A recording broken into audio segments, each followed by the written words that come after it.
네, 상승의 트리거를 갖추고 있는 종목에 대해서 도움 말씀드리는 시간입니다. 오늘 이 시간 유니스토리 자산운용의 손정우 매니저와 함께합니다. 어서 오세요. 안녕하십니까. 네, 이번 시간에는 우리가 깊이 있게 상승을 할 만한 섹터에 대해서 공부를 해보는데 오늘은 어떤 섹터 가지고 있어요? 이번 주에는 반도체 중에서 후공정에 대해서 준비를 했는데요. 지난주에는 이제 2차 전지가 실타이밍에 제가 2차 전지 소재 중에 전액을 말씀을 드렸고, 이번 주에 또 반도체가 실타이밍에 향후에 계속 주도 섹터가 될 만한 후공정에 대해서 준비를 좀 했습니다. 네, 좋습니다. 반도체 업종 내에서 사실 주가의 흐름을 살펴본다면은 뭐 전공정, 후공정 그리고 다른 업체들 어떻게 나타나고 있습니까? 일단 상승률이 가장 큰 쪽이 어디였어요? 이제 한 6개월 정도 지속된 상황에서 올해 수익률 한번 점검해 볼 필요가 있는데요. 개인적으로 시가총액 2천억 이상 중에서 반도체 모든 종목들의 수익률을 분석을 했을 때 다음과 같이 YTD 수익률인데 무려 올 6개월이 안 된 시점에 200% 정도 이상 상승한 종목도 있고 100% 대단하네요. 이상 상승한 종목도 굉장히 많습니다. 반도체 업황이 안 좋다고 하지만은 굉장히 많이 오른 종목들이 많이 있는데요. 이런 종목들의 특징을 살펴보면 후공정 관련된 업체들이 많이 있다라는 부분입니다. 그 부분을 음영을 표시했는데 대표적으로 후공정 장비 업체로 한미반도체와 프로텍이 있고요. 프로텍은 어제 상한가 기록을 했습니다. 기판 업체 혹은 후공정 부품 업체로는 이수페타시스, ISC, 아비코전자가 있고요. 오사트 전문 기업으로 하나마이크론, 디자인 하우스 업체로 코아시아, 가온칩스가 있었습니다. 이 20위권 내에 보면 전공정 업체는 4개밖에 없습니다. 과거 반도체 사이클에서 반등을 할 때 후공정보다는 전공정이 먼저 상승을 했었던 흐름과는 다르게 후공정이 주도하고 있는 모습인데요.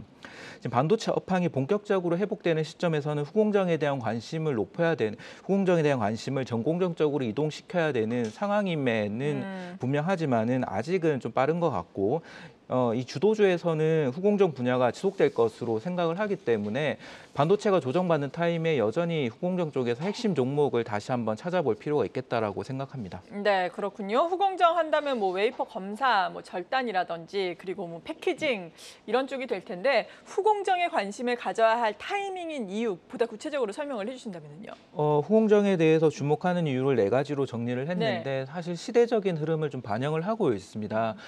첫 번째 시스템 반도체 성장 주도의 반도체 사이클이라는 점이고요. 지금 미국이 중국을 견제하는 상황에서 글로벌 공급망을 다변화하고자 하는 부분이 있고, 지금 전공정 기술 발전이 제한되는 상황에서 후공정에 대한 기술이 중요성이 높아지고 있고요.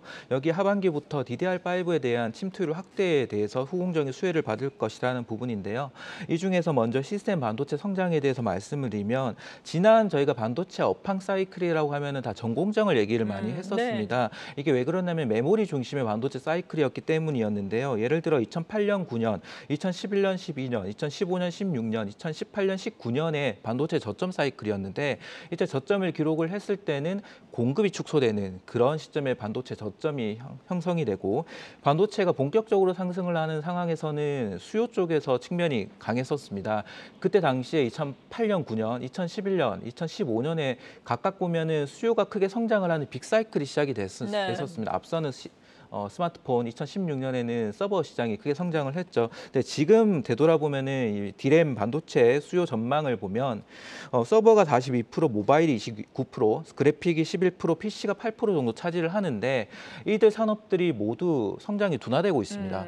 그러면 새로운 산업에서 메모리 반도체 수요를 견인을 할 수 있을 것이냐라고 보면 아직은 시기상조인 산업들이 많이 있거든요. AI나 로봇이나 XR과 같은 업체들, 이런 산업이 성장은 하겠지만 아직은 빠르다라는 인식이 있기 때문에, 그리고 자동차, AI 이런 XR과 같은 산업은 메모리보다는 당장은 시스템 반도체 쪽의 수요를 빠르게 견인할 것으로 보이기 때문에 이번 반도체 사이클의 핵심은 메모리가 아닌 비메모리, 시스템 반도체 쪽이 될 것으로 생각을 해서 후공정에 좀 더 주목을 해야 된다라고 생각을 합니다. 네, 시스템 반도체 하면은 후공정이 더 중요하다. 글로벌 후공정 업체들의 현황은 그렇다면 어떻습니까? 네. 후공정에 대해서 간략하게 설명을 드리면 글로벌 오사트 전문 업체들 시장 점유율을 살펴보면 대부분 중화권 업체들입니다. 대만의 ASE가 제일 큰 업체이고요. 미국의 엠코, 그리고 중국의 JCET가 세 개 업체가 상강을 형성하고 있는데 그 외의 업체들도 대부분 대만이나 중국 업체입니다. 이 부분은 사실 네. 미국이 약점을 보이는 부분이거든요. 지금 국내 후공정 장비 업체들의 수출 비중을 살펴보면은 삼성전자나 하이닉스 쪽의 매출 비중이 적습니다. 네. 상대적으로 중국하고 대만 쪽의 수출 비중이 높은데요. 그 이유는 고객사가 대부분 오사트 기업이고 오사트 기업이 중국과 대만의 비중이 높기 때문입니다. 이 상황에서 미국은 대중국 수출 규제를 하고 있죠. 디램은 18나노 이하, 낸드는 128단 이상 이렇게 규제를 하는데 이런 상황에서 후공정의 경우에는 여전히 규제로부터 비교적 자유롭습니다. 근데 중국 내부에서는 자금률을 높이겠다고 하고 있는데요. 전공정 장비에는 수출 규제가 들어가는 상황에서 결국 기술을 상향시키기 위해서는 후공정 쪽에 중국 내부에서 투자가 많이 일어나게 될 것이고 국내 이런 후공정 장비 업체들은 중국 쪽에 매출이 여전히 활로가 있는 상황에서 좀 주목할 필요가 있겠다라고 생각을 합니다. 네, 지금 미국과 중국 이 양국이 반도체를 중심으로 한 패권 다툼이 한창인데 미국을 중심으로 한 이에 따라서 뭐 공급선 다변화 이슈라든지 이런 데에서 우리나라가 좀 혜택을 얻을 수 있는 건가요? 어떻습니까? 사실상 직접적인 수혜보다는 간접적으로 우선 봐야 될 것 같고 장기적으로 봤을 때는 삼성전자의 역할이 중요한데요, 미국에서의. 네. 이랬을 때 후공정 쪽에 투자가 가속화되기 때문에 국내 후공정 업체들의 수혜도 이어질 것으로 보고 있습니다. 우선 미국과 중국 상황을 살펴본다면 미국이 본격적으로 중국을 견제하기 시작을 한 게 2017년 정도부터였던 것 같습니다. 트럼프 정부 때부터. 2015년에 중국이 반도체 굴기 제조 2025를 선포하면서 2025년에 반도체 자금률을 70%를 달성하겠다고 하지만 여전히 자금률이 20%가 안 되는 상황이고요. 여기에 미국의 수출 규제를 하고 있는 상황입니다. 이게 시작이 된 게 수출 규제가 시작된 게 2020년에 하웨이를 제재하면서부터 시작이 됐는데요. 미국 이 예산을 분석을 해보면 2017년부터 이 예산이 급증하는데 이 달파라고 하는 예산이 급증하는데 이 중에서 올해 들어서는 후공정 패키징 분야의 예산이 급증하는 부분을 확인을 할 수 있습니다. 미국은 가장 약점이었던 파운드리 생산 시설을 자국으로 유치를 하면서 후공정 투자에 좀 가속화하는 상황이고요.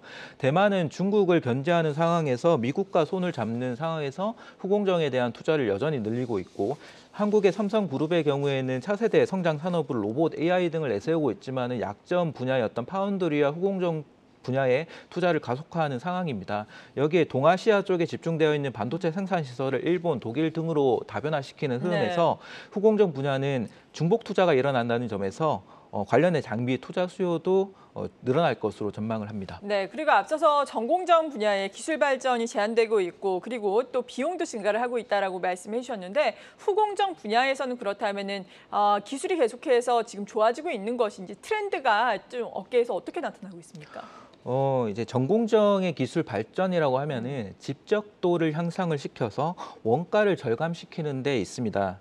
이제 원가 절감을 하기 위한 기술이 EUV 경쟁으로 넘어간 상황이고요. TSMC와 삼성전자의 EUV 경쟁이 지금 가속화되고 있는 상황인데 EUV 장비 한 대당 2천억을 넘어가고 있고 차세대 EUV 장비는 3천억을 넘어가고 있습니다. 근데 돈을 지불한다고 해서 EUV 장비를 여유 있게 확보를 할 수 있는 상황도 아니고요. 네. 이런 상황에서 이 AI의 발전으로 고성능 컴퓨팅 칩의 필요성은 높아지고 있고 이렇게 되면 칩 사이즈는 계속 커지게 됩니다. 사이즈가 커지게 되면 수율은 악화되게 됩니다. 이랬을 때 원가 절감은 불리하게 되고요. 이거를 해결하기 위해서 서로 다른 공정에서 제조된 칩을 하나의 패키징으로 연결하는 칩넷 구조가 중요한 기술이 되고 있고 삼성전자도 차세대 기술로 이 칩넷을 계속 얘기를 하고 있는 이유입니다. 저희는 이 부분을 다른 말로 어드밴스드 패키징이라고 얘기를 하는데요. TSMC의 코어스라고 하는 기술이 핵심입니다. 네. 이제 코어스는 엔비디아의 HBM, AI 반도체 수요가 폭증을 하게 되면서 주문이 몰리고 있는 상황이고요. 여기 엔비디아 말고도 AMD, 자일링스, 브로드컴과 같은 업체들이 모두 TSMC의 코어스를 주문하면서 TSMC의 해당 생산 라인이 최대 용량을 기록을 하고 있다라고 전해지고 있습니다. 아시겠지만 반도체 산업은 초과 공급을 기록하고 있는 산업이지만 코어스 패키징은 공급 부족을 겪고 있다는 점이 아이러니한데 이러한 상황에서 시장에서는 삼성전자가 이 진행 중인 H큐브 또 다른 네. 차세대 패키징 쪽으로 낙수 효과가 이어지지 않을까 하는 기대를 하고 있는 것 같습니다. 이에 따라서 국내 후공정 업체들의 좀 수혜가 이어지지 않을까라고 좀 기대를 하는 것 같습니다. 네. 그렇다면 후공정 장비 업체 중에서 마지막으로 가장 유망하게 보고 계신 업체들은 어떤 곳들이 있는지 소개를 해주신다면요. 네, 장비 업체들 쭉 앞서 수익률 비교해드렸는데 네. 후공정 장비 중에서 한미 반도체가 가장 높은 수익률을 기록을 했습니다. 그리고 전공정 장비 중에서는 HPSP가 네. TSMC양 매출 때문에 가장 높은 수익률 기록을 했고요. 이 한미 반도체와 HPSP의 장점을 모두 공유하고 있는 업체가 이오테크닉스입니다. 그러면서도 상대적으로 주가가 저평가되어 있고 올해 대비해서 내년에 이익이 좀 급증할 수 있는 상황으로 보고 있습니다. 기본적으로 이오테크닉스의 가장 큰 장점은 레이저를 이용한 마킹 장비에 있습니다. 마킹 장비는 후공정 투자가 늘어날수록 자연스럽게 같이 성장을 할 수밖에 없는 분야이고요. 글로벌 거의 독점적인 지위를 가지고 있기 때문에 수혜가 이어진다고 볼 수 있습니다. 여기에 하반기부터는 여러 고객사와 여러 신규 제품을 본격적으로 수주를 받으면서 매출을 보일 것으로 전망을 하고